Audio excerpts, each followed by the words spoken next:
గారా మండలం శ్రీకాకుళం జిల్లా సతివాడలోని ట్రాన్స్ఫరల్ గార్మెంట్ పరిశ్రమను మైనింగ్ విజిలెన్స్ అధికారులతో కలిసి శ్రీకాకుళం నియోజకవర్గ ఎమ్మెల్యే గొండు శంకర్ ఈరోజు సందర్శించారు. 7 సంవత్సరాలుగా మూతపడిన పరిశ్రమలో నిల్వ ఉన్న ముడి సరుకు, ఇల్మానైట్, రూటైల్, ఇసుక చోరీకి గురవుతున్న నేపథ్యంలో ఆయా నిల్వలను పరిశీలించారు. అదేవిధంగా సముద్ర తీరం నుండి కూడా పెద్ద ఎత్తున ఇసుకను తరలిస్తున్నట్లు సమాచారం మేరకు ఆయా ప్రాంతాల నుండి పర్యటించి పరిశీలించారు.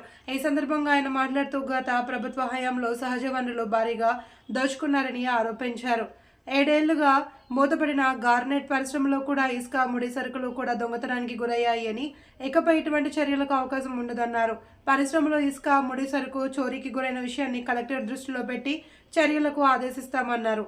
ఇసుకసులపై ఉక్కుపాదం మోపుతామని, ఉచిత ఇసుక విధానాన్ని పారదర్శకంగా అమలు చేస్తామని తెలిపారు. ఈ పరిశీలనలో మైనింగ్ శాఖ, డీడీ, విజిలెన్స్, ఆర్ఐ, టీడీపీ నాయకులు పాల్గొన్నారు.